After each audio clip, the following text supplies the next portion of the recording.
Hello, everyone. Hello, hello, hello. Happy Saturday and happy, day 4 of Minty B-Day Stream Week. Tomorrow's the big day. I can't wait. But today we will be playing Doki Doki. First, I'm just finishing my lunch. I swear I'll be quick. I'll be quick about it, I swear. I just gotta finish my lunch. I have a salad, some Ruffles, and a peanut butter sandwich. You know, we gotta get the sustenance. We gotta make sure we have plenty of energy for this game, which is gonna turn the tables at any given moment. I don't know when it's going to, but I know it will. So, we're building up our strength. We're getting ready for Yuri to break our heart, kill us. Something. I don't know what she's gonna do. Sunglasses? Okay. And a pea stick. Alright. Same sunglasses as usual. You like the, these ones, I think, right? These ones? I believe? If not, just let me know. I'll switch them out. There we go. And a pea stick.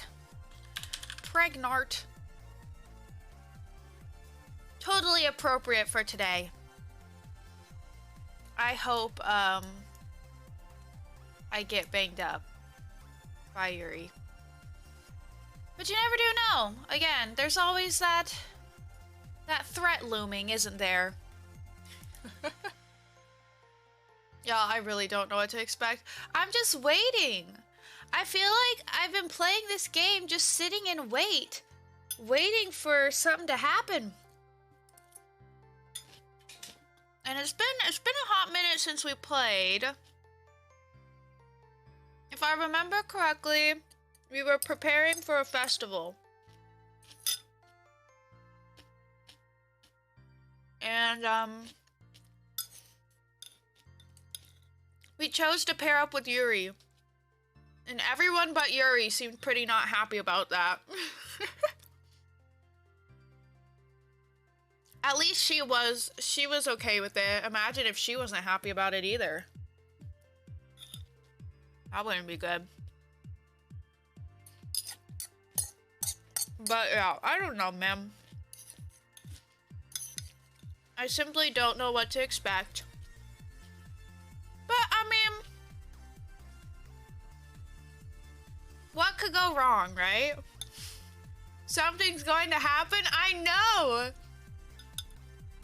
I just don't know what it is and when. You know?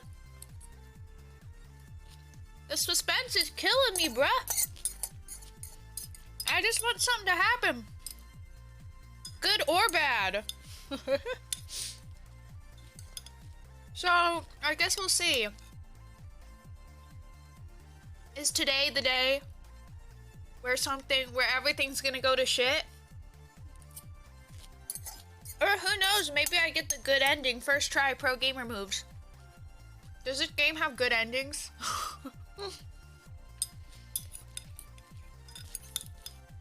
I actually don't know. Does it have good endings? Probably, right? Quote unquote good. I don't know, but we will find out. I've been avoiding looking at literally anything on this game because I'm scared to get spoiled. Truly, what are good endings? Those are a myth. Those are a myth. We've learned that time and time again. God, this salad is so good. Just a couple more bites.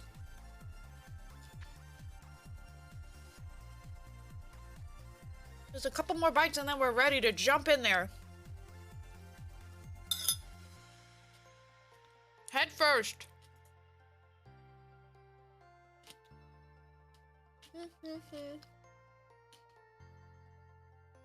Well, yeah. I hope you guys are having a good Saturday. The week still feels so off for me because of me not streaming on Tuesday for 2 weeks in a row. Everything just feels so weird. It doesn't feel like it's Saturday. But 'tis.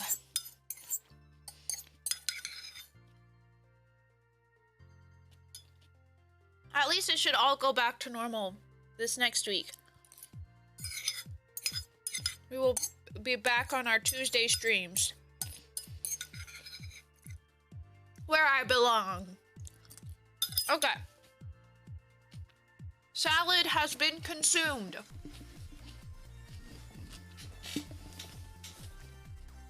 Yum, yum, yum. I don't even know if you guys can hear my salad crunches. Might be too quiet. All right. Let's get this going. Let me just... enough of you, music. You're done. You're done. You did great. You did your job. But now it's time to be quiet. Okay. And then Doki Doki. With its pleasant music and atmosphere. What new games are you planning to play next? Well, it seems like, oh, hold up. It's a bit loud, isn't it? Let me turn that down a bit. It looks like tomorrow we're gonna be starting We Happy Few. So we'll be playing that. Let me switch here. And what else? I mean, I have a lot of games I want to play. I have a couple short indie games I want to play. It's been a while since we've had one of those streams. Like, there's this game called One Shot I want to play. There's a game called Fran Bow. It's apparently in the same universe as, what's it called? Little Misfortune.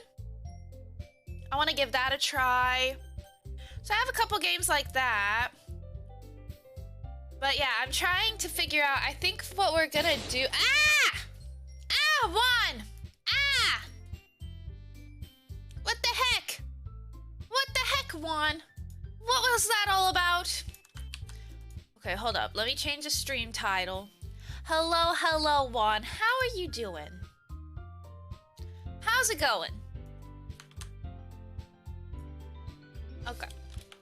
Get this. Yes, you really did. And now I'm already on edge. Thank you so much. All right. Do that. Get that going. We're ready. We're ready. But yeah, I basically want to play... I'm trying to push to play through some of the games I already own, you know? Because I have quite a few that I want to play. So... I think what we're gonna do for the bigger games is we're gonna keep with the, with playing, like, do a vote and then play it. Though I think after We Happy Few, I think I'll do, Dangan 2 regardless, because I just really want to play the next Danganronpa, like, and not, like, wait too long after the first one. I mean, I don't know if they have any connections at all, but I think that's what we'll do. And then we'll probably run another vote for the other games we didn't play. But yeah, I want to start throwing in some extra streams to do some small indie games. That would be fun. Let's hope the PB and Ruffle will settle after playing Doki Doki. Oh yeah, let me give you a Ruffle Crunch.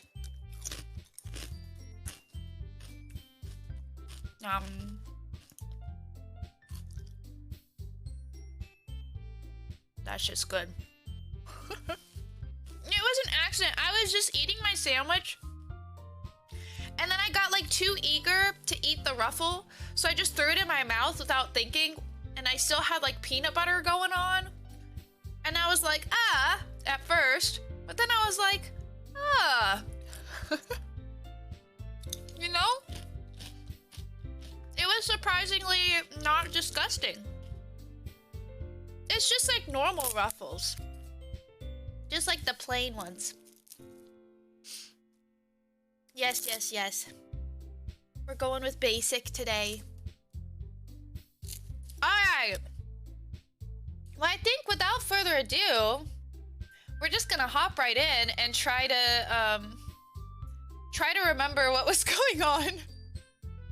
And just see if we can, you know, if we can do the thing. And hopefully nothing too terribly bad will happen. I understand chips in a sandwich, but not in a PV sandwich. I mean, that's fair. I have heard of people putting potato chips in sandwiches. I particularly am not, like, thrilled about any of those, really. Like, I wouldn't really be first to put chips in my sandwich. Though, to be fair, I don't really, like, care for potato chips that much in the first place. Like, I like them, but they're not, like, a staple for me. So, like, I don't know. I wouldn't really put them in a sandwich. But it was a complete accident today. And, it wasn't terrible. I was a little stunned. I was a little stunned by it. Hot fries in a PV sandwich? Ew, that sounds terrible, one. That sounds gross. Alright, let's, yeah, okay. Saturday, December 11th, 2021. Wow. Wow. Is that the last time I played this? Is that really the last time I played this? December 11th? Really? Holy moly. No wonder I don't remember shit. And yet you somehow will enjoy it though? I don't know. That sounds gross, one. Hi, Voxel. I'm not a Hufflepuff. I'm a Ravenclaw. But I'll take the favorite. I'll take the favorite part. I'm doing good. How are you? How's your day going? How's it going? All right, let's just get in here. It's already Sunday. I've been getting increasingly anxious about Yuri's upcoming visit. Living the dream? Let's go! Let's go! It's the deserve! I keep telling myself there's no reason to be nervous, but it doesn't help much. Yuri's clearly an introvert and also an intimate person in general. Gonna eat some lunch and relax before I hunt some ghosties tonight. Ooh, that sounds fun. That sounds fun. Are you streaming or just playing some Phasmo? Are you playing Phasmo? Just playing with some friends? Streaming it? What's the plan? I love Phasmo. I really want to try that other game. The Ghost Hunters Inc., I think is what it's called. I really want to try that one. And ever since my collab with Pei, I've been wanting to try Forewarned some more as well. Forewarned was very fun. Phasmo, I'll stream it, going to grind out some hunts to build up my cash. Ooh, let's go. Let's go. I'll try to stop by. It sounds fun. Ghost Hunters Inc. is real hard. Ah, really? Really? It seems crazy, because, like, the ghost can follow you to the truck and shit. I was like, this is terrifying. But yeah, I really liked Forewarned. We only played a couple rounds, so I'd really like to experience it some more.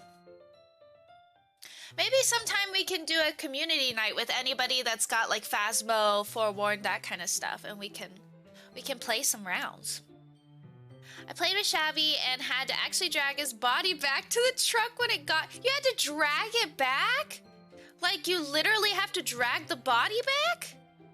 What happens if you just leave it there? What happens if you just abandon their body? Oh my god. Oh my god, that's crazy. Oh, they lose their items. Oh my god. That sounds crazy but fun. I'd probably be the first to die though. I would probably be the first one to go out. But it sounds fun. I don't own that one though.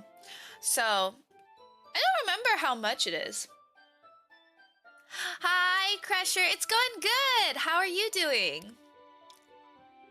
Ant-Man would be the first one to leave anyone behind. Juan, that's rich coming from you. When you run out on DBD and leave me alone, me and Kudo alone, and you just escape and leave us all behind. That's rich coming from you. I risk my ass for my friends, okay? If I die in the process, well, that's what it is. I never said I'll successfully save my friends, but I'll risk my life to try. You just leave. You just leave. You're so off base. You're just project, my man. Okay. There's no doubt that she'll open up a little bit when it's just the two of us. Just the two of us. Meanwhile, we've even been texting occasionally. She was extremely apprehensive at first, but it wasn't long before I was already learning more about her. But putting Yuri aside, I haven't heard a thing from Sayori since she left club early the other day. Oh yeah, I remember that. She was upset. She was upset that we walked home with Yuri, right? You just got the same mentality as everyone and everywhere. Listen, if I die in the process, I die an honorable beep boop. I do put my booty on the line. Exactly. Exactly. Is it successful? Sometimes. Sometimes. But do I do it? I do. I do.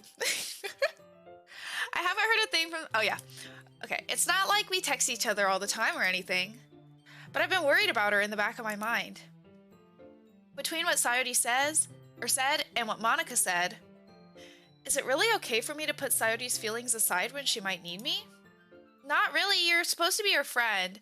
But this dude has kind of proved he's not a very good friend in the first place. He seems kind of apathetic about Sayori. I decided to visit Sayori before Yuri comes over. Well, that's good. Rather than asking, I simply tell her I'm coming over, much like we've done in the past. Once I reach Sayori's house, I knock on the door before entering it myself. Again, we used to play so often that we've made it a habit of simply entering each other's houses like we were family. It's just unlocked? The house is quiet. Sayori isn't anywhere on the first floor, so I assume she's up in her room. It's already strange of her to not run down and greet me. I head up to her bedroom where I finally find her. Sayori? What do we do with her? Like a high-pitched, "Hi, Mint!" I sit down in her room. Sayori forces a smile, but it's easy to tell that she's different. There's a minute of silence between us. You haven't come over like this in a long time, have you? I guess you're right. It has been a long time. Not much has really changed, has it? Sayori's room is as messy as it's always been. I also recognize the same stuffed animals and wall decorations that she's had for years now. If you come over more often, it wouldn't be such a mess. That's because I end up cleaning it for you. How come you suddenly wanted to come over today? Aren't you supposed to see Yuri today? Yeah, but... Wait, how did you know that? Sayori had already left by the time we decided that last meeting. Monica told me. It's only natural for her to keep me informed about the festival preparations, right? That's true. But what about you? Aren't you going to be helping Monica today? Of course! But I'm just helping her online. We didn't plan to meet up or anything. So it's just me and Yuri then? Yep. There's more silence between us. Sayori stares in a random direction. Everything about her behavior is really uncharacteristic. I finally get to the point. I just wanted to see how you were doing after you left on Friday. When something's wrong, you can't hide it from me. I know you too well. So... Sayori smiles, shaking her head. That's no good, Mint. Eh? Why can't it just be like it's always been? This is all my fault. If I didn't get so weak and accidentally express my feelings, if I didn't make that stupid mistake, then you wouldn't have been worried about me at all. You wouldn't have come here. You wouldn't have even been thinking about me right now. But this is just my punishment, isn't it? I'm getting punished for being so selfish. I think that's why the world decided to have you come over today. It just wants to torture me. Hee. Why is she laughing about it, though? Sayori! I grab Sayori by the shoulders. What on earth are you saying? Are you listening to yourself right now? I know something happened to you. There's no other explanation for you to be like this. So tell me already. Until I know, I won't be able to stop thinking about it. Ah. Sayori gives me an empty smile. You really put me in a trap, Mint. But you're wrong. Nothing happened to me. I've always been like this. You're just seeing it for the first time. Seeing what? What are you talking about, Sayori? You're really just gonna make me say it, aren't you, Mint? I guess I have no choice this time. The thing is, I've had really bad depression my whole life. Did you know that? Why do you think I'm late to school every day? Because most days, I can't even find a reason to get out of bed. What reason is there to do anything when I fully know how worthless I am? Why go to school? Why eat? Why make friends? Why make other people put their energy and caring to waste by having them spend it on me? That's what it feels like. And that's why I just want to make everyone happy. Without anyone worrying about me. I'm in shock. I can't even figure out how to respond. Ah! Sounds like she needs a bing bong. That's true. Miss Bing Bong could heal her. Miss Bing Bong could definitely do it. And this Bing Bong dress up. Okay, which Bing would you like? Which Bing would you like, Juan? Pick a Bing, any Bing. We got plenty of Bings to choose from. Pick a Bing, any Bing. Sleep Bong? Okay. We've got a Slippy Bong here. We're gonna put her on the cloud. I think. Yeah. We'll just put her there. She's just sleeping. Shh. Don't wake her up, okay? You guys gotta be quiet. We can't disturb Miss Bing while she's sleeping. Yes, the beans! The toe beans! Alright. We'll put her there. Everybody's gotta be quiet. And let Miss Bing sleep, okay? And let's continue. How is it possible that Sayori kept this from me the entire time that I've known her? Does she really want so badly for me to just not think about her? Why, Sayori? See, I fixed that one because you're bad and you can't you have to spam it, so you can't spam it anymore. You forced me into a corner. No matter how many times you say it, it'll only do it the one time. Only the one time. This is what you get for not listening to me. You have to ruin it for everybody. I got my cooldowns and my limitations all for you, baby. Why is it that you've never told me about this? It almost feels like I've been betrayed as your close friend. Don't say that. Jeez, that's not the right thing to say. It was all worth it. I'm glad you feel that way. I mean, you can still bonk me. Just within reason now. A reasonable amount of bonking. Because if I knew, I would have done everything I could to support you. Even if there's only so much that I could do. I would have tried a little bit harder to make every day a little better for you.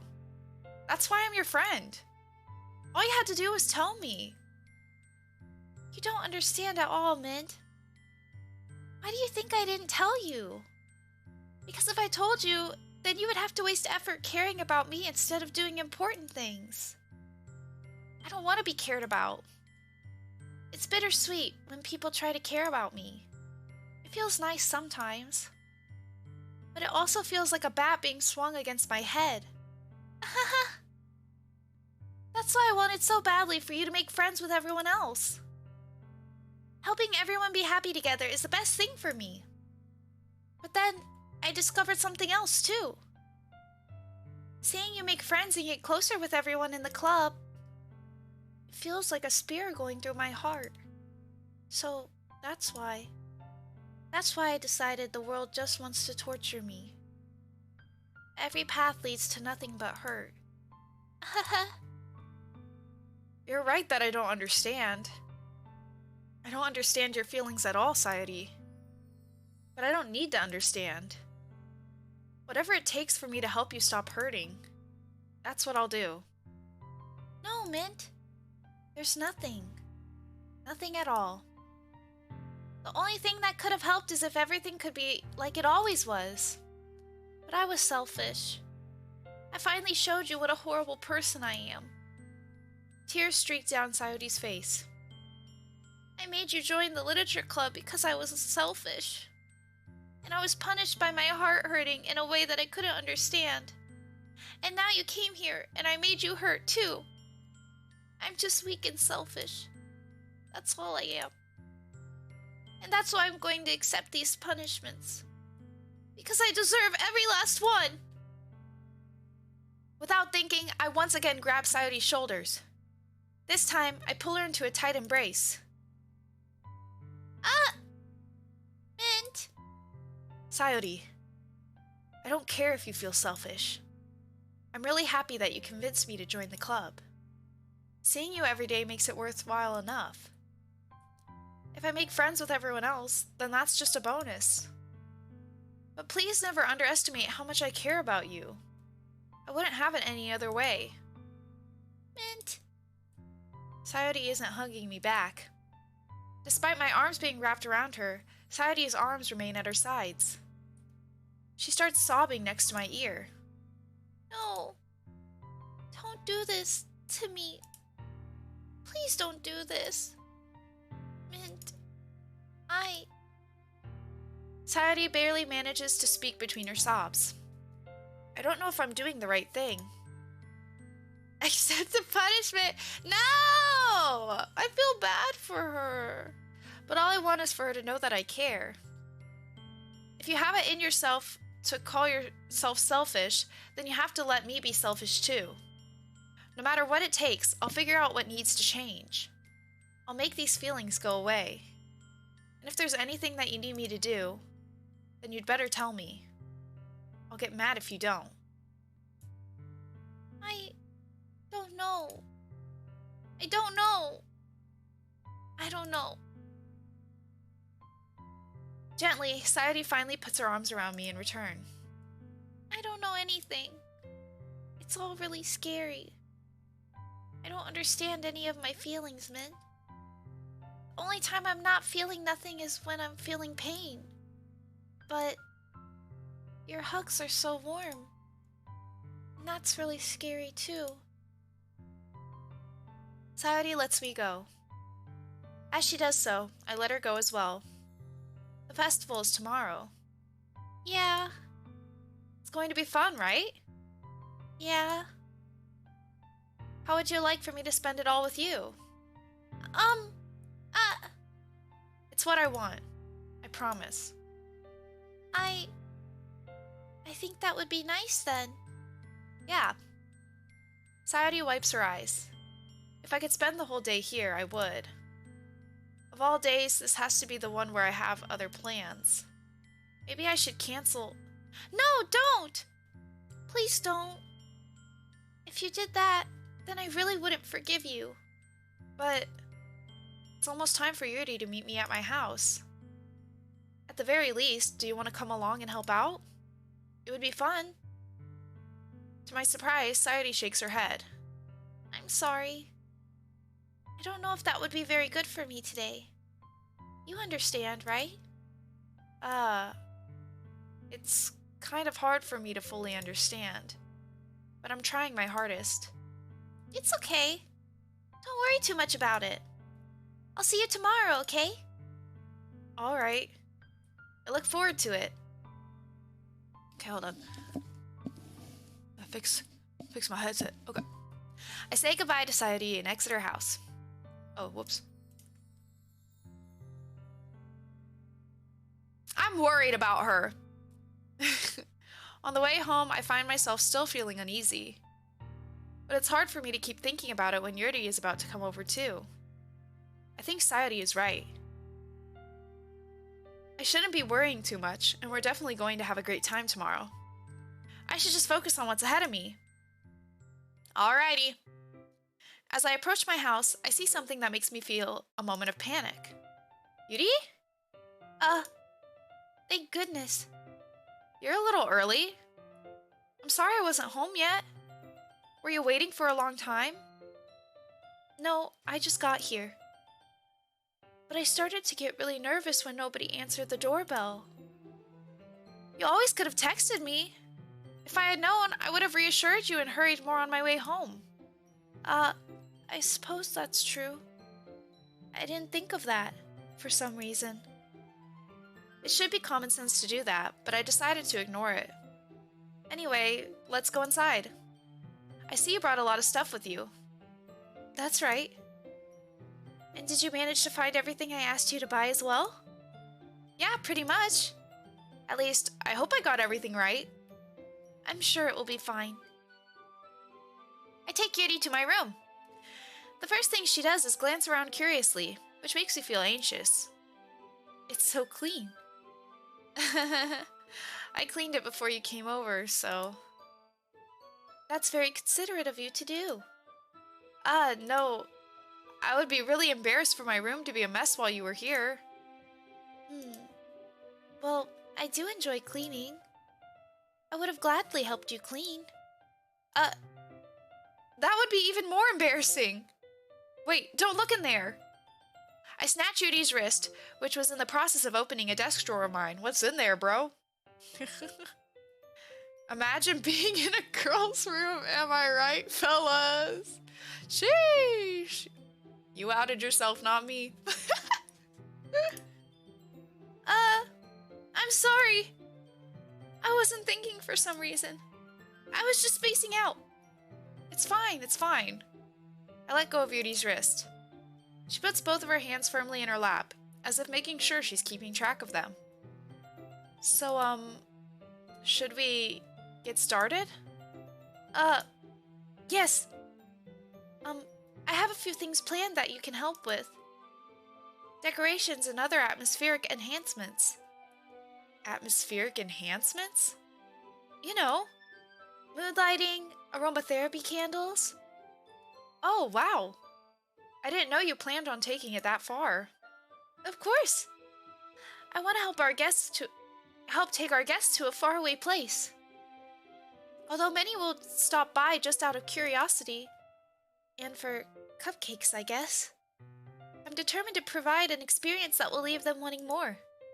That's great. It's easy to forget that you're a pretty intense person. Intense? I guess that's the best way to put it. Is that a bad thing? No, not at all. It's something that I like about you, actually. Is that so? That makes me feel relieved. And kind of happy. Yeah, no need to be anxious. You can relax a little. Relax. I brought some things for relaxation. I was going to use them during the poetry event. Oh yeah? Like what? Let's see. Yuri rummages through her bag. She pulls out a few candles and a wooden cylinder-shaped object. I did some shopping on the way here, so I happen to have these in my bag. I plan to cover the windows in black paper and use the candles to light the room. I think that would be amazing, don't you? Yeah, that would be really neat. What's that wooden thing, though? Oh, this? It's a diffuser for essential oils. How familiar are you with aromatherapy? Not familiar at all. Is that so? It's one of my favorite contributors to a positive atmosphere. Depending on the oils or herbs you choose, you can change the mood of the air itself. You can even feel it permeate through your body. Relaxation, positive energy, romance, reflection. It's almost like magic. Yuri takes the cylinder and pushes a switch on the bottom. In just a moment, a thin ray of vapor begins to spout through a small hole on the top.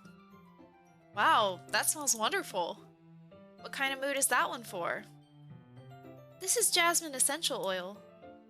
It smells a little sweet and flowery, right? Yeah, that's a good way to describe it.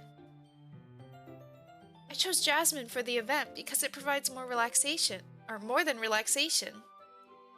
At least she's not one of those gemstone nuts. One, be nice. People like what they like. Let them be into whatever they're into. Jasmine enhances your emotions and helps you feel them flow through your body.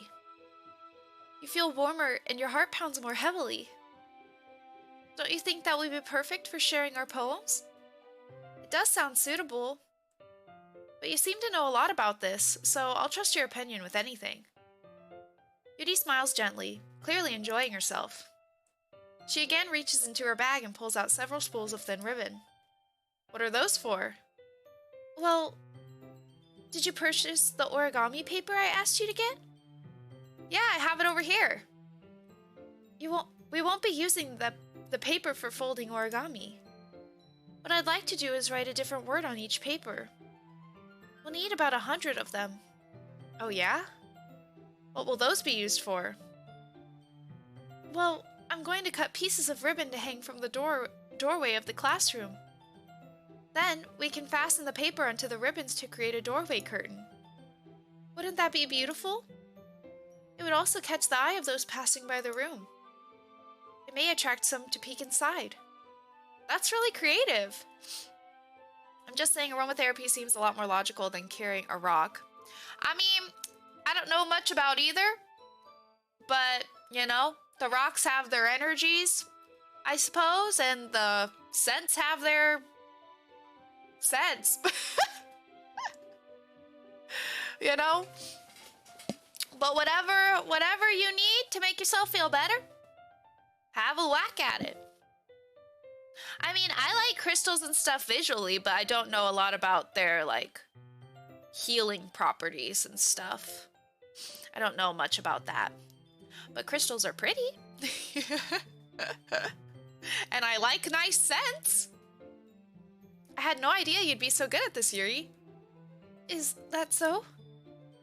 Well, I suppose I do get a little intense, as you put it. Yuri giggles with red cheeks. Is it just me, or is she more relaxed when it's just the two of us? Or maybe it's the excitement she feels from sharing something that she enjoys. Here's a marker, Mint. You can write any characters you want. I'll help you once I finish cutting the ribbons. Ah, alright. Sitting on the floor together, the two of us get to work. I carefully draw a different character on each paper, doing my best to manage my bad handwriting. Yuri unravels a long strand of red ribbon to her desired length. Hold on. Excuse me. Then, she reaches into her bag once more and pulls out a pocket knife. Eh? The knife is strangely beautiful. The silver handle has an intricate pattern of waves etched into it. The blade itself is gently tinted blue. That's no ordinary pocket knife. It looks really fancy. Well... Embarrassed, Yuri looks away. What is it? You're going to think it's weird. Yuri, whatever it is, I have no reason to judge. To each their own, you know? If you promise you won't be weirded out. Yeah, I promise. Alright. The thing is, I'm kind of into knives. They're just so pretty. I can't help it. I don't know what it is. The combination of craftsmanship and feeling of danger, maybe. What am I saying? Please don't think I'm weird for this. You're laughing at me.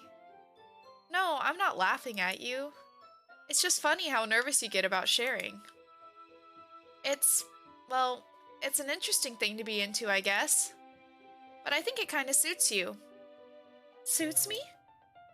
Yeah, it's kind of intense. Besides, it's a really cool looking knife. I can't deny that. It is, isn't it? Yuri relaxes her expression once again. Would you like to hold it? Sure, I'll check it out. Yuri carefully hands me the knife, with the handle facing me. I take it and turn it around in my hands. It feels heavy and extremely solid. Where do you even get a knife like this? Curious of its sharpness, I feel the point of the knife with my index finger. Ow! Mint! Why did you do that? I didn't expect it to be that sharp. I barely touched it at all. It's my fault. I should have warned you. This knife is extremely sharp. It can cut through skin like it's paper. Oh no. A small drop of blood trickles down the side of my finger. Yuri takes my hand and gives the wound a closer look. She stares at it and noticeably fidgets. If you're squeamish, I'll go wash it off now. If she sucks on her finger, I'm gonna lose it. Ah! Oh my god! Jesus fucking Christ. Bro!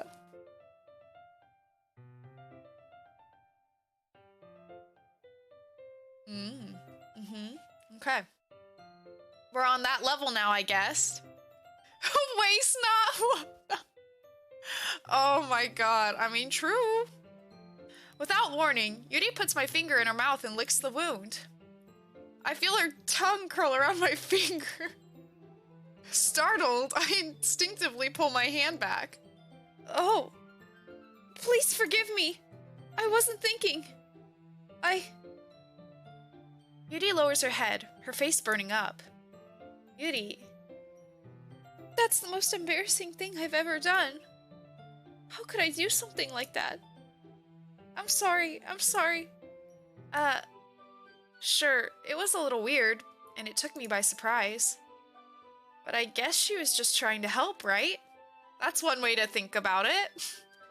Yuri, I think you're overreacting a little. She doesn't lift her head. What if she doesn't recover from this for the rest of the afternoon? Alright, you know what? This might be a stupid thing to do, but I do it anyway.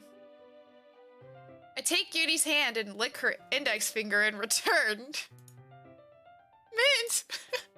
Did you really just do that? Now we're even. Yuri just looks at me like I did something wrong. I knew that would be a bad idea.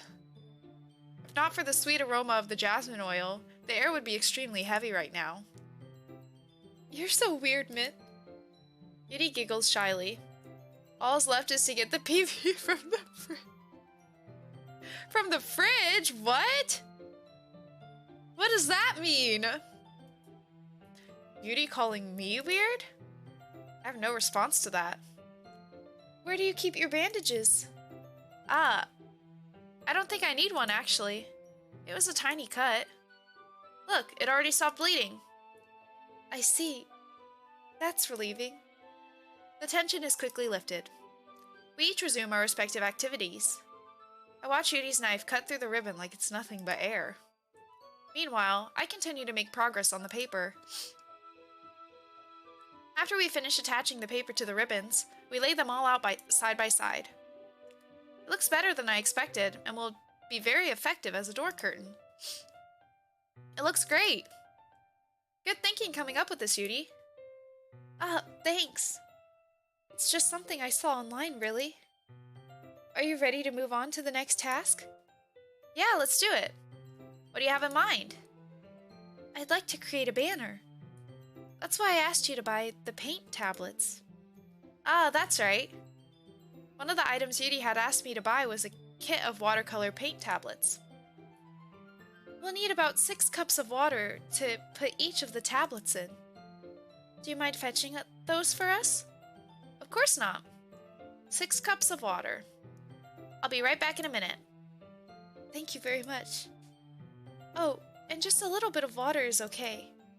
If you fill the cups too much, it would be too diluted. Okie dokes. Taking Yuri's advice, I decided to use small plastic bathroom cups rather than full-size glasses. I put them on a plate to catch any paint that drips, then bring it back into my room. Yuri? Yes? I come in to see Yuri quickly unrolling her sleeve, putting it back over her arm. Nothing. Your face is a little red. Is it too hot in here or anything? No, not at all. There's nothing wrong, so let's mix the paint. Yuri hurriedly dismisses me and takes it upon herself to unwrap the tablets, dropping them into the cups. Sus, okay. So, I thought we would do something simple that would look very nice. I'd like to paint a gradient across the banner. Starting with the colors for a sunrise, then daytime, then sunset and nighttime. Once it dries, I'll write an inspirational quote across the banner. Hello, Jonathan! How's it going? We can hang it on the wall behind the podium at the front of the classroom. It is Sleepy Bong! She's sleeping. We have to be quiet. We have to be quiet. We don't want to wake up Sleepy Bong. Ah, neat. What are you going to write? Well... Oh my god. Juan!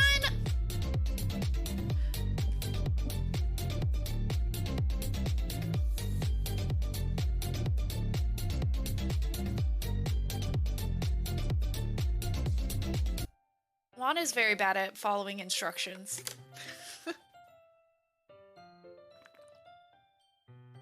We knew this, but, you know. What is Bing Bong up to? She's actually for real sleeping. She's sleeping right behind me, curled up in her favorite blankie. She always streams when what? She always sleeps when I stream. Plot twist, Bing Bong's the streamer. She looks so cute. She's all curled up. Ow! Bing Bong stream. That would be amazing, wouldn't it? I wonder what she'd do. She'd probably talk mad shit. She's good at that. She's so cute. Alright, let's continue. It will be more fun to surprise you. Ow! Yuri smiles at me. If you say so. After rolling out the banner, Yuri and I kneel on opposite sides so we don't get in the way of each other. Oh, sorry, I asked for a photo, but I have seen so many already, but can you ever have too much Bing Bong? Never. You can never have too much Bing Bong. I'd be happy to share more photos in the pets category of our Discord if you'd like. I have a whole folder on my phone of adorable Bing Bong pics. 'Cause she's always cute. Alright. This kind of reminds me of elementary school. Painting on a banner with watercolors feels a lot like art class projects we had back then. It's relaxing. I'm sorry if this feels too childish. No, I didn't mean that at all. Ow! Then there will be more Bing Bong assets, which is what we all need. We always need more Bing Bong assets. If you scroll through, there's definitely pictures of Bing Bong. I'll post more after stream though. I can't do it right now, but I can post more after stream if you want more Bing Bong pics. There are plenty Bing Bong pics. She's very photogenic, you know. It's kind of fun, you know. Yeah, it is fun. I'm glad you feel that way too. Is the blanket blue? Blanket? What blanket? Oh, the one she's sleeping on right now, you mean? It's like a fuzzy white blanket. It's one of those soft, like, fuzzy blankets.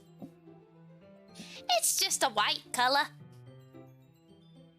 Yuri stops painting for a moment, thinking to herself. For me, I don't need to go out and do crazy things to have fun. Oh, is there a picture with it in there? Yeah, I love that blanket. It's very soft. And she loves it too. Anytime I'm like in bed with that blanket on me, like if I'm sitting in bed like reading or playing a Switch or something, excuse me, big yawns. She immediately sits on my lap. She curls right up on it. It's her favorite blankie. In fact, I usually don't even want to. I just like when I can spend time with one other person. Even if it's something simple, like reading, it doesn't even matter if we don't talk much. Just having a friend next to me makes me feel a little bit nicer. I think that's all it takes for me to be happy. Is that so? Even if Yuri and I are quite different, I can understand where she's coming from. I feel that way about things like anime and games, where simply sharing the experience with someone can make me happy. I think I feel the same way. Yuri smiles gently. I knew you'd understand. Yuri leans over the banner to grab an unused paintbrush, but I move at the same time, causing my head to bump into hers. Sorry! Yuri reels back, and I quickly lift my hands in surprise. Are you hurt? No, I'm not hurt. It just startled me, that's all. Sorry, I should have asked you to get it for me. It's not your fault. Your face. There are droplets of paint on Yuri's face and neck. Is there something on my face?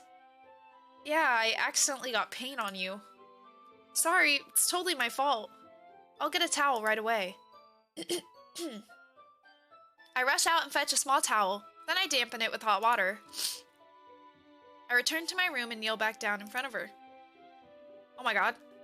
Here. I pat down Yuri's face and neck with the towel. Oh, whoops, I forgot to turn off my Stream Tunes thing. We're not listening to Stream Tunes, but thanks, Stream Tunes, you're a real one.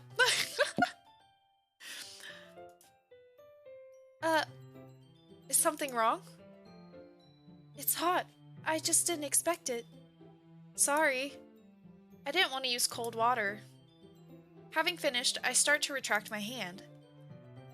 Oh god, I'm sorry. I got into a yawn. A yawn, thing. I can't stop yawning. But Yuri suddenly holds my wrist. Wait! Eh? Just for a little longer. It feels really nice.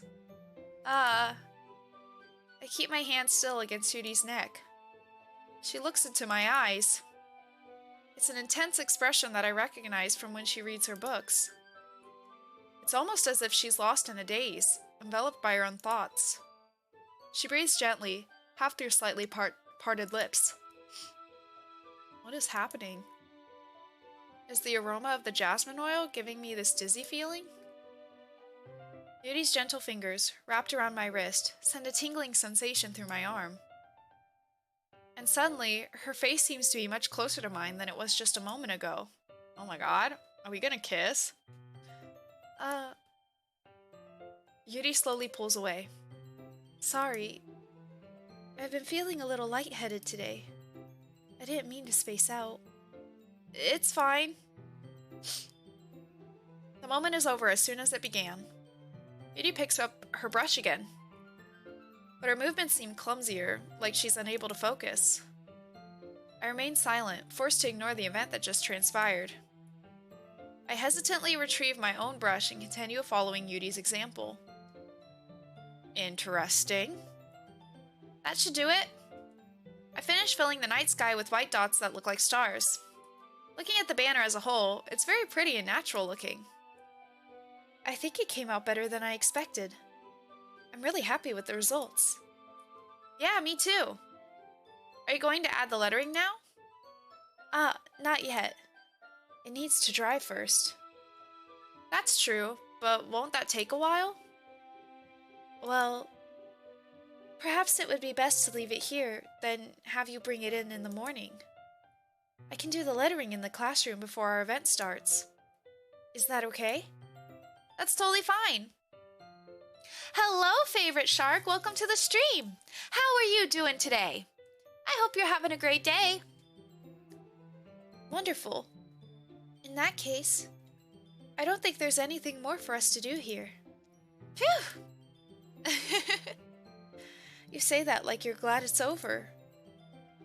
Was I wrong to assume that you were at least enjoying yourself a little bit? No, it's not like that.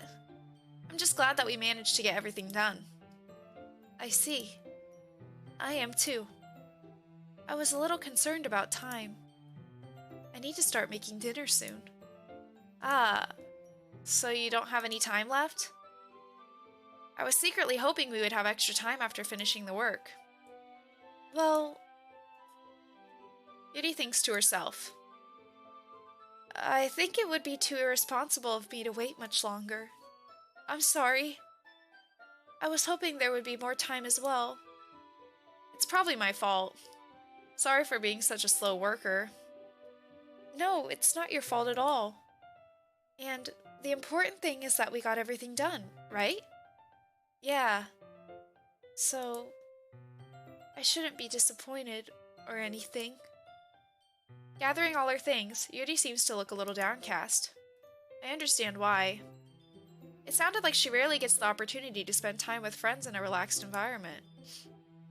But that doesn't mean this is the last time it can happen. Once Yuri packs up, I walk her to the front door. Thank you very much for having me today. No problem. I'm glad I was able to help. Just let me know if there's anything else you need me to bring tomorrow. I will. Well then. Yuri fidgets. I guess I'll see you tomorrow. Wait! I kind of say that without thinking. About today. It's fine that we didn't have as much time as we wanted. Because we can do this again. Whenever you want, you can come over, or we can go out somewhere. I forgot you don't like going out much. As I stumble over my words, Yuri simply smiles bashfully. Anyway, you know what I'm trying to say, so... You're very thoughtful, Mint. Yuri takes a step closer to me, then briefly squeezes my hand. I kind of like that about you. Well, how am I supposed to respond to that? But I don't even get a chance, as Yuri suddenly pulls back. Sayuri? Eh? Oh no! In the bag! Yes. This is not good, though. Hi, Mint. Sayuri. Just now, we weren't... It's okay, Mint. I just stopped by to say hi. Well, it's nice to see you. I'm sorry, but I'm already on my way to leave. Oh, really? That's too bad. I'm sorry.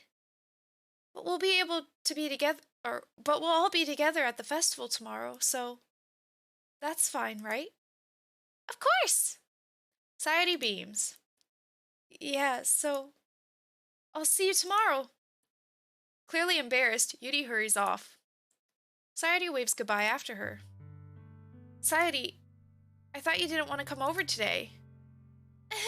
Well, I tried staying in my room, but my imagination was being really mean to me. So I had to come here and see it for myself. See what? What are you talking about? You know, how much fun you were having with Yuri, and how close you got to her. It makes me really happy. Yeah, she says with tears in her eyes. That you've made such good friends. That's all that matters to me. Tears start to fall down Sayuri's face. That's all that matters to me. Why am I feeling this way, Min? I'm supposed to be happy for you. Why does it feel like my heart is splitting in half? It hurts so much. Everything hurts so much. This would be so much better if I could just disappear. Sayuri, don't say that. It's true, Mint. If I wasn't here, then you wouldn't have to waste your sympathy on me. You wouldn't have to put up with me being selfish. Monica was right. I should just... Monica? Monica was right about what? Sayuri. What I said before is true.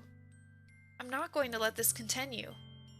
Caring about you like this isn't the burden your mind is making it out to be. It's something that makes me happy. It's something that I wouldn't trade for anything else. So, even if it takes an entire lifetime, I'm going to be by your side until you don't feel any more pain. But... Sayuri looks away. I put a hand on her shoulder to reassure her. I'm scared, Mint. I'm really scared. What are you scared of, Sayuri? I'm scared that I might like you more than you like me. Sayuri? It's true, isn't it? I was weak and started to like you too much. I did this to myself. Mint, I like you so much that I want to die. That's how I feel. And... That's enough, Sayuri. I don't want you to hurt anymore. I slide my hand down Sayuri's arm and squeeze her hand in my own. Do you remember how I said I always know what's best for you? Do you still believe me? Wordlessly, Sayuri nods. Even if you don't understand all your own feelings, I know what you need the most right now. And that's what I'm going to give to you. Oh.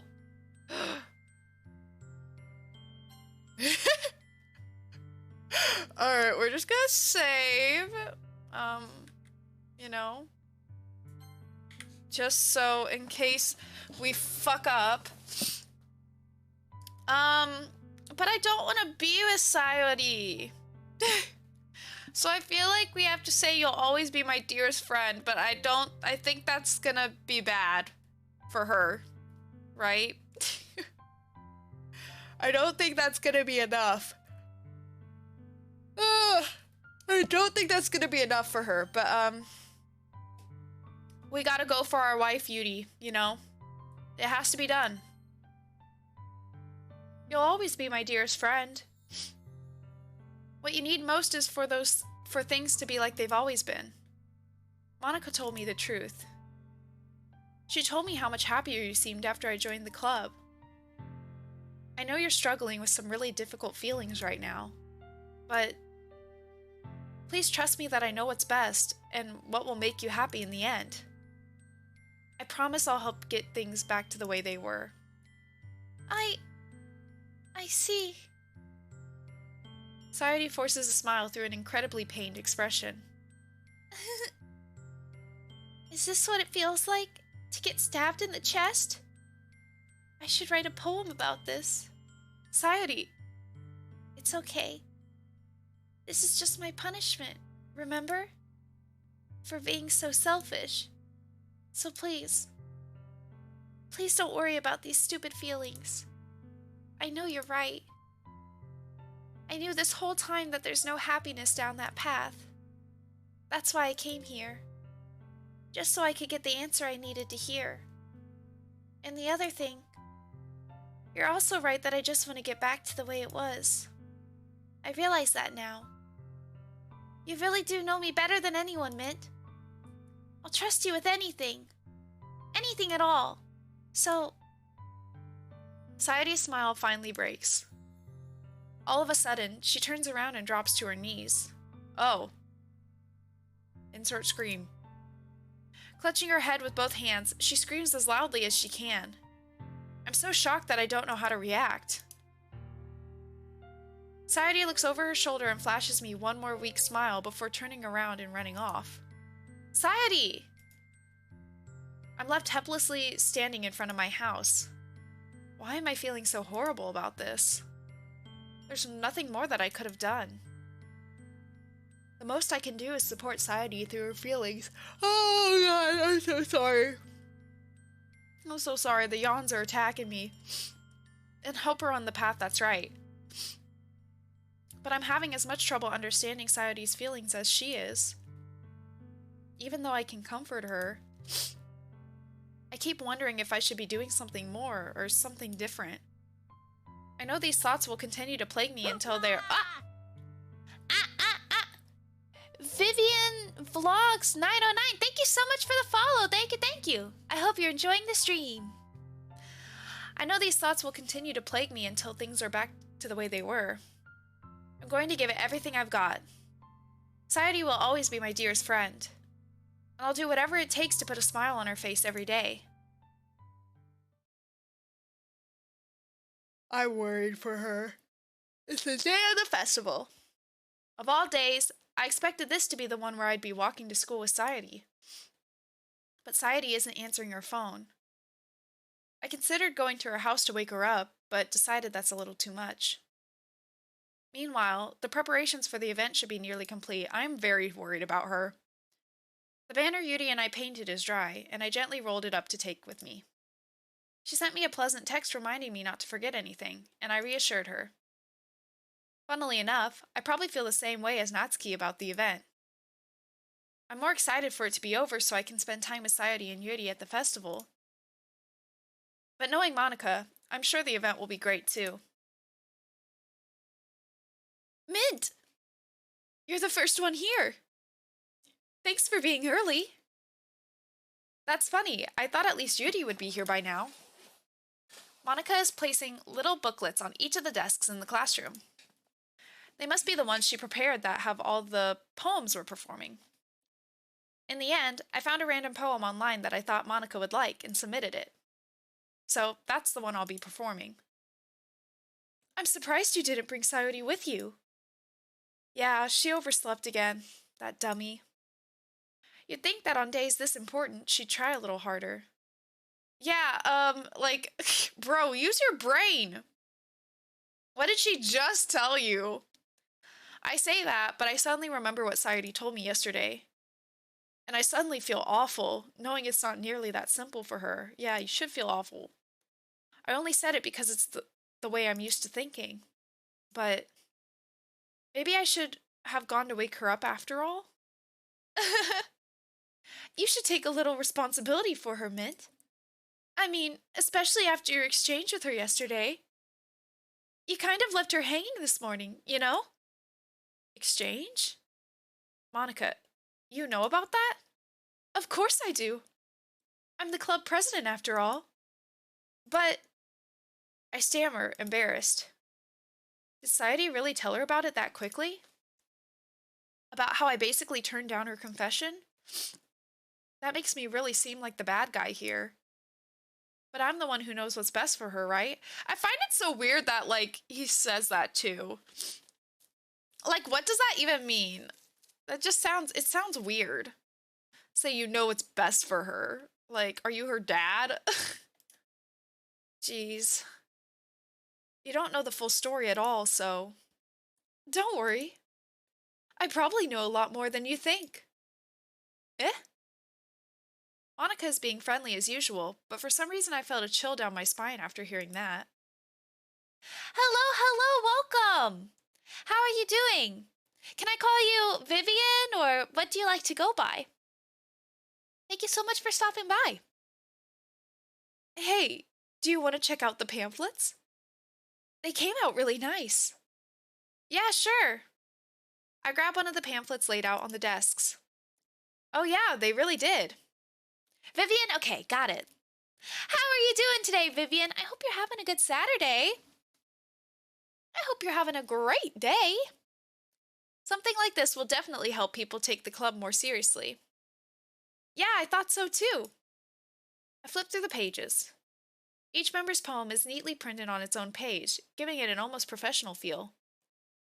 I recognize Natsuki's and Yuri's poems from the ones they performed during our practice. What's this? I flipped to Sayori's poem. It's different from the one she practiced. It's one that I haven't read before. Oh god. Oh! Okay.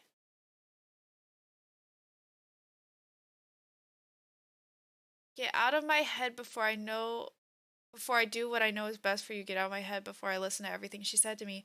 Get out of my head before I show you how much I love you. Get out of my head before I finish writing this poem. But a poem is never actually finished. It just stops moving. Okay. Thought-provoking. For sure. Emotional Oh god! damage. Oh my god, you scared me, what? You scared me. Yeah, Sayuri definitely has a lot of emotional damage right now. I hope she's okay, but I feel like she's not. What is this? Reading the poem, I get a pit in my stomach. Mint? What's wrong? Nothing. This poem feels completely different from everything else Sayuri's written. Thank you for lurking, Silver! But more than that, I changed my mind. I'm going to go get Sayuri, so... well, alright. Try not to take too long, okay? Okay. I quickly leave the classroom. Don't strain yourself. Monica calls that out after me. I quicken my pace. What was I thinking? I should have tried a little bit harder for Sayuri. It's not a big deal to at least wait for her or help her wake up. Even the simplest gesture of walking her to school makes her really happy. Besides, I told her yesterday that things will be the same as they always have been. That's all she needs and what I want to give her. I reach Sayuri's house and knock on the door. I don't expect an answer since she's not picking up her phone either. Like yesterday, I open the door and let myself in. Sayuri? She really is a heavy sleeper. I swallow. I can't believe I ended up doing this after all. Waking her up in her own house. Isn't that more like something a boyfriend would do? The main character has an interesting mind and way of thinking about things. In any case, yeah, I also hope she's just sleeping, but I'm really scared, Vivian. I'm real scared, not gonna lie. It just feels right. Outside Sayuri's room, I knock on her door. Sayuri? Wake up, dummy. There's no response. I really didn't want to have to enter a room like this. Isn't it kind of a breach of privacy? But she really leaves me no choice. Time to have Bong cover the screen? I mean, truly, we need Bong healing. I'm so scared. Oh god, I'm so scared. Sayuri, please, please just be asleep. Or like even catatonic. Even catatonic would be okay. I gently open the door.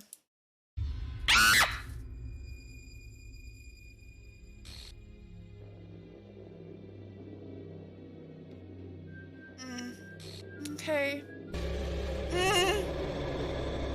Thank you, Juan. Thanks, Juan. Thank you. No, Sayuri, why? No! I fucking knew it. I fucking knew it. I fucking knew it. What the hell? What the hell? Is this a nightmare? It has to be. This isn't real. There's no way this can be real. Sayuri wouldn't do this. Everything was normal up until a few days ago. That's why I can't believe what my eyes are showing me.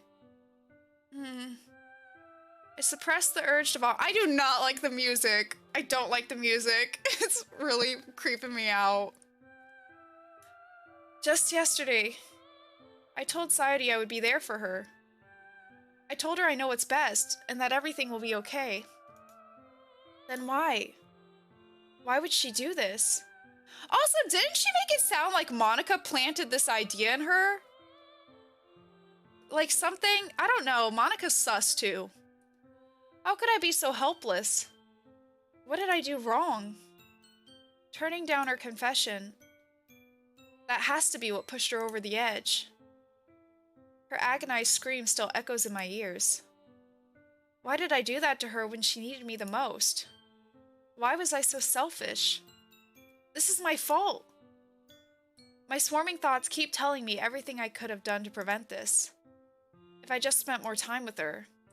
walked her to school, and gave her what I know she wanted out of our relationship, then I could have prevented this. I know I could have prevented this. Screw the literature club. Screw the festival. I just lost my best friend. Someone I grew up with. She's gone forever now. Nothing I do can bring her back. This isn't some game where I can reset and try something different. Okay, it's fine. Is that what she said? Wait, did she word it like that? I didn't even connect that. Oh my god, Monica! Monica totally planted the idea, didn't she? Because Saidi made some comment about Monica, said that she's gonna do like what Monica said, or something like that. I forget what exactly she said. Oh my god, Monica, that's chilling. Ugh! That's fucking chilling. I had only one chance, and I wasn't careful enough. And now I'll carry this guilt with me until I die. Nothing in my life is worth more than hers. But I still couldn't do what she needed from me. And now, I can never take it back. Never. Never. Never. Never. Never. Okay. I don't think we got the good ending, you guys. I don't think that was the good ending. What the fuck is this? What is that?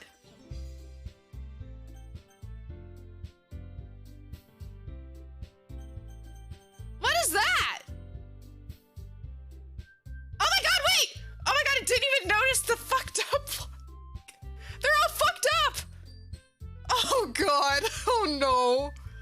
Oh no. I guess I clicked this, right? Am I supposed to click this? Okay. Oh!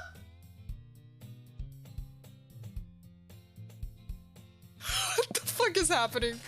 Okay. I see an annoying girl running towards me from the distance, waving her arms in the air like she's totally oblivious to any attention she might draw to herself. I did not choose the right path. That girl is, blah, blah, blah, blah, my neighbor and good friend since we were children. Oh, you know, the kind of friend you'd never see yourself making today, but it just kind of works out because you've known each other for so long. We used to walk to school together on days like this, but starting around high school, she would oversleep more and more frequently, and I would get tired of waiting up. This is like we've read all this before, right? At least I'm not playing this part at night. I mean, that's true. Oh god, okay. However, I just sigh and idle in front of the crosswalk and let catch up to me.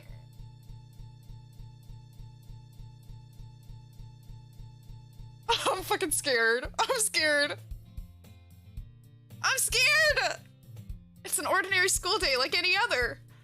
Mornings are usually the worst, being surrounded by couples and friends groups walking to school together. Meanwhile, I've always walked to school alone. I always tell myself it's about time I meet some girls or something like that. But I have no motivation to join any clubs. I'm perfectly content just getting by on the average while spending my free time on games and anime. There's always the anime club, but it's not like there would be any girls in it anyway. What do you mean? Girls like anime? I'm literally Animu Girl! The school day is as ordinary as ever, and it's over before I know it. After I pack up my things, I stare blankly at the wall, looking for an ounce of motivation. Clubs. There really aren't any that interest me. Besides, most of them would probably be way too demanding for me to want to deal with. I guess I have no choice but to start with the anime club. Mint? Monica? Oh my goodness, I totally didn't expect to see you here. It's been a while, right? Yeah, it has. Monica smiles sweetly. We do know each other. Well, we rarely talked, but we were in the same class last year. Monica was probably the most popular girl in class. Smart, beautiful, athletic. Basically, completely out of my league. So, having her smile at me so genuinely feels a little what did you come in here for anyway? Oh, I've just been looking for some supplies to use for my club. Do you know if there's any construction paper in here? Or markers? I guess you could check the closet. You're in the debate club, right? About that. I actually quit the debate club. Really? You quit? Yeah. To be honest, I can't stand all of the politics around the major clubs.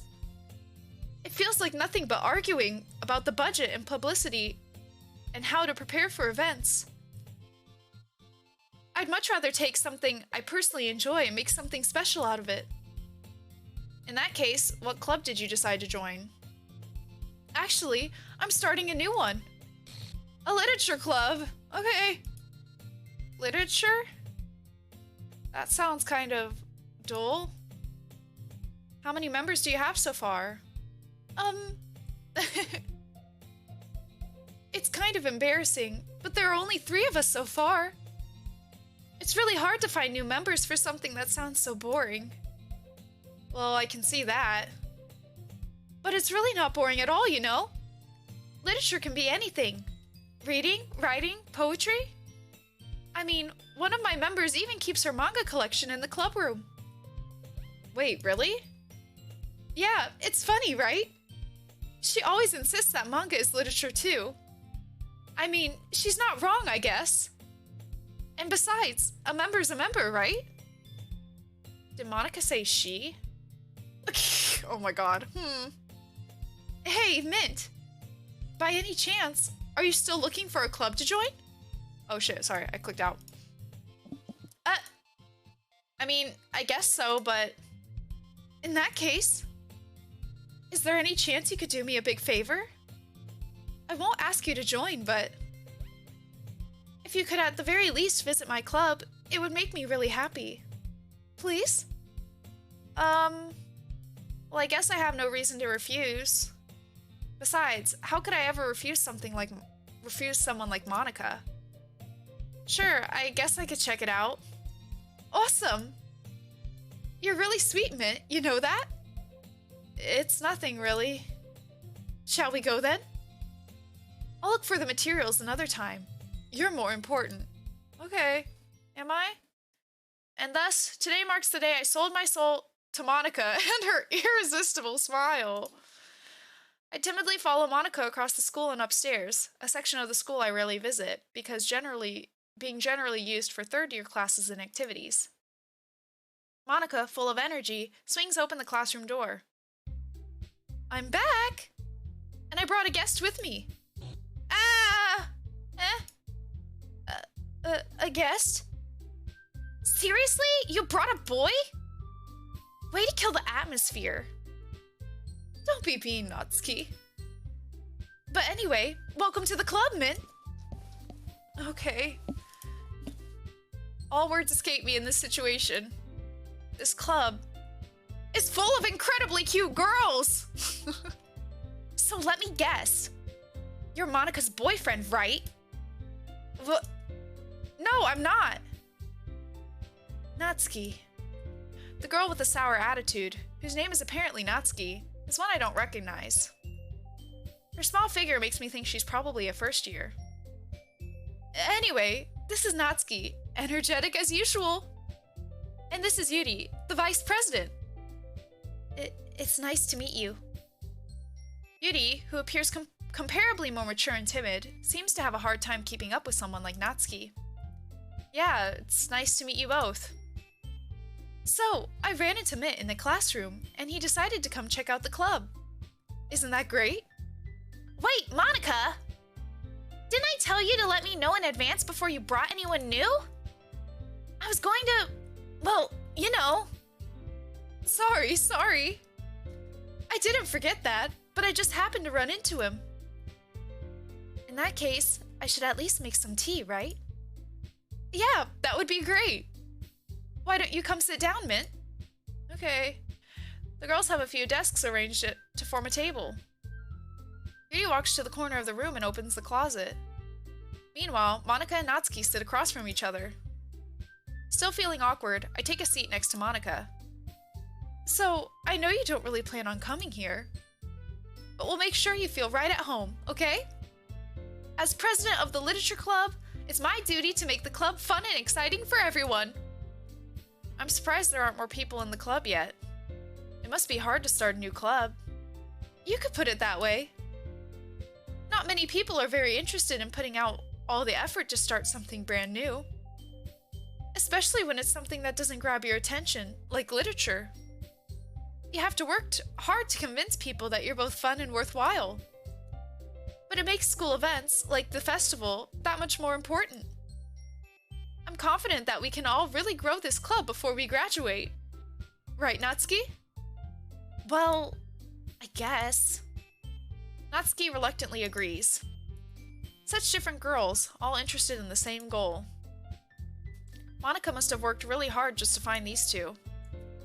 Yuri returns to the table, carrying a tea set. She carefully places a teacup in front of each of us before setting down the teapot in the middle. You keep a whole tea set in this classroom? Don't worry, the teachers gave us permission. After all, doesn't a hot cup of tea help you enjoy a good book? I guess. Don't let yourself get intimidated. Yuri's just trying to impress you. That's not it. Insulted, Yuri looks away. I meant that, you know. I believe you. Well, tea and reading might not be a pastime for me, but I at least enjoy tea. I'm glad. Yuri faintly smiles to herself in relief. So, Mint, what kind of things do you like to read? Well, considering how little I've read these past few years, I don't really have a good way of answering that. Manga? I mutter quietly to myself, half joking. Natsuki's head suddenly perks up. It looks like she wants to say something, but she keeps quiet. Not much of a reader, I guess. Well, that can change. What am I saying? I spoke without thinking after seeing Yuri's sad smile. Anyway, what about you, Yuri? Well, let's see. Yuri traces the rim of her teacup with her finger. My favorites are usually novels that build deep and complex fantasy worlds. The level of creativity and craftsmanship behind them is amazing to me. And telling a good story is in such a foreign world is equally impressive. Yuri goes on, clearly passionate about her reading. She seems so reserved and timid since the moment I walked in, but it's obvious by the way her eyes light up that she finds her comfort in the world of books, not people. But you know, I like a lot of things. Stories with deep psychological elements usually immerse me as well. Isn't it amazing how a writer can so deliberately take advantage of your own lack of imagination to completely throw you for a loop? Anyway, I've been reading a lot of horror lately. I read a horror book once. I desperately grasped something I can relate to at the minimum level. At this rate, Yuri might as well be having a conversation with a rock. I'd expect that from you, Yuri. It suits your personality. Oh, is that so? Really, if a story makes me think, or takes me to another world, then I can't really put it down. Surreal horror is often very successful at changing the way you look at the world, if only for a brief moment. Ugh, I hate horror. Oh? Why's that? Well, Natsuki's eyes dart over to me for a split second. Never mind. That's right. You usually like to write about cute things, don't you, Natsuki? What? What gives you that idea? You left a piece of scrap paper behind last club meeting. It looked like you were working on a poem called... Don't say it out loud! And give that back! Fine, fine. Natsuki, you write your own poems? Well, I guess sometimes. Why do you care? I think that's impressive. Why don't you share them sometime? No! Natsuki averts her eyes. You wouldn't like them. Not a very confident writer yet? I understand how Natsuki feels. Sharing that level of writing takes more than just confidence. The truest form of writing is writing to oneself. You must be willing to open up to your readers, exposing your vulnerabilities and showing even the deepest reaches of your heart. Do you have writing experience too, Yuri? Maybe if you share some of your work, you can set an example and help Natsuki feel comfortable enough to share hers. I guess it's the same for Yuri. We all sit in silence for a moment. Hey, I just got an idea. How about this? Natsuki and Yuri look quizzically at Monika. Let's all go home and write a poem of our own. Then, next time we meet, we'll all share them with each other. That way, everyone is even.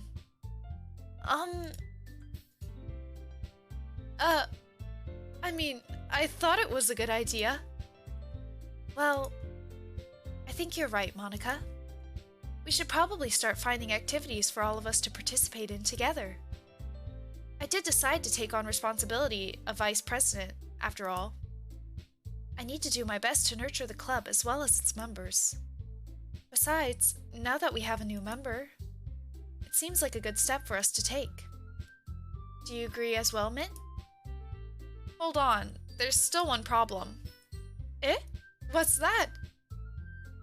Now that we've reached the most important topic, I bluntly come forth with what's been on my mind the entire time.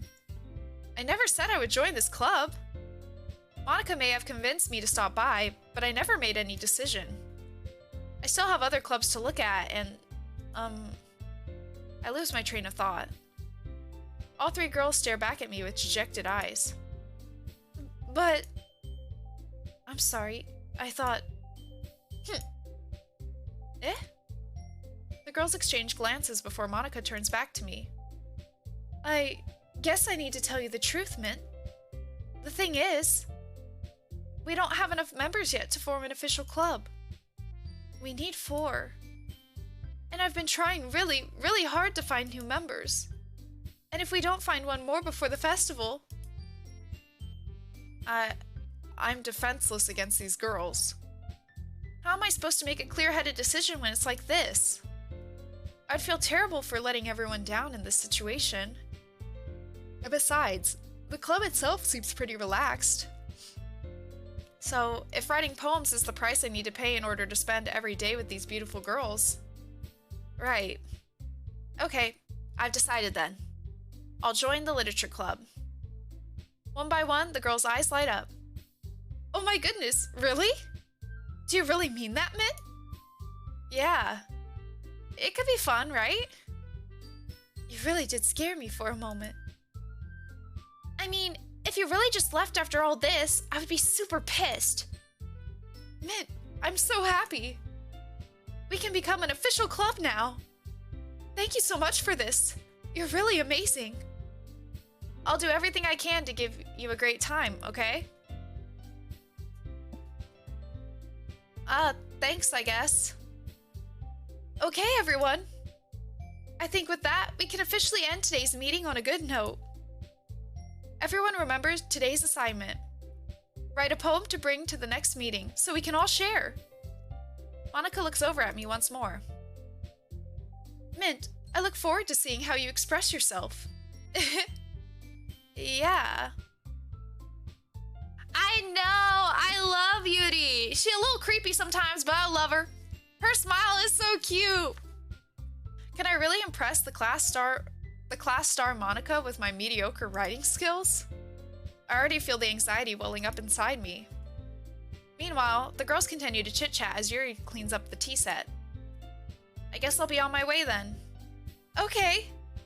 I'll see you tomorrow then. I can't wait. Okay.